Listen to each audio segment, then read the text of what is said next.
গোমাংস, red meat এই জাতীয় খাবারের যে নমস্কার, আমি প্রফেসর ডক্টর রাজদীপ দত্ত। আজকে একটা বিশেষ রোগ নিয়ে আমি আলোচনা করব, জিআরডি, গ্যাস্ট্রোএসোফেজিয়াল রিফ্লাক্স। বেসিক্যালি এই রোগটা সেরকম ভাবে যদি ধরি আমরা রোগই নয়, অ্যাকচুয়ালি এগুলো ব্যাড ফুড হ্যাবিটের জন্য তৈরি হয় এবং বদ হজম থেকেই অ্যাকচুয়ালি গলার মধ্যে একটা জ্বালা ভাব তৈরি হয়, ছোঁয়া ঢেকুর ওঠে এবং এই জাতীয় সমস্যাগুলোর একটা প্রলং কন্ডিশন হচ্ছে গিয়ে জিআরডি। তো এই ধরনের সমস্যাগুলোকে অনেকেই হার্টের সমস্যা বলে চিহ্নিত করে থাকেন, কিন্তু পরে দেখা যায় যে টেস্টের মাধ্যমে এটা অ্যাকচুয়ালি হার্টের কোনো রোগই না। তো বেসিক্যালি আজকে যেমন সৃজিত মুখোপাধ্যায়ের আমরা দেখতে পাচ্ছি কাগজে বিভিন্ন জায়গায়, তো সৃজিত মুখোপাধ্যায় উনিও একই রোগে আক্রান্ত হয়েছেন। তো এই ধরনের জিনিসগুলো আসলো কেন, এই ধরনের জিনিসগুলো হয় কেন?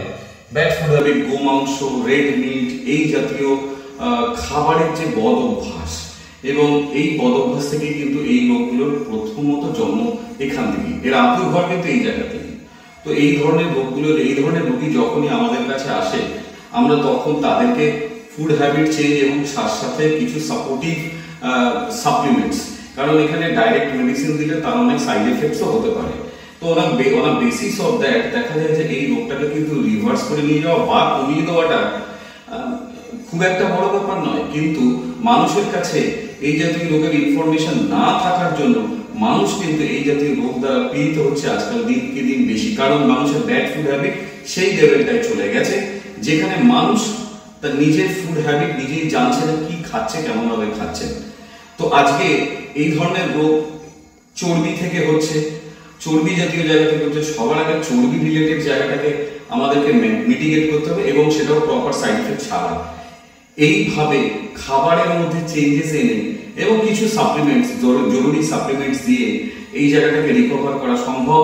এবং আমি দর্শকদের কাছে একটাই রিকোয়েস্ট করবো, এই জাতীয় রোগ থেকে বিরত থাকুন এবং এই জাতীয় রোগ নিয়ে যে দুশ্চিন্তা সেটাও কিন্তু করবেন না, এটা ব্যাড ফুড হ্যাবিটের জন্য তৈরি হয়।